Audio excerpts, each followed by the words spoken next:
আগামী ৭ তারিখ ৭/২/২০২৬ তারিখ এই মামলা বিজ্ঞ আদালত রায়ের জন্য দিন। যেহেতু আসামি দোষ স্বীকার করছে এবং গতকালকেও বিজ্ঞ আদালতে সে বলেছে সে দোষী, সে মাপ চায়, তার মানে সে অপরাধী।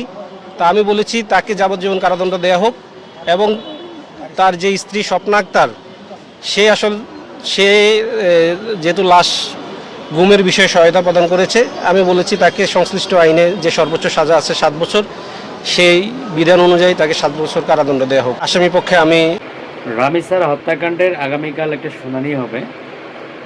দেখুন সোহেলের পক্ষের আইনজীবী কী বলেছে যে সোহেলের আজীবন এবং তার স্ত্রীর 7 বছরের কারাদণ্ড উনি চায়।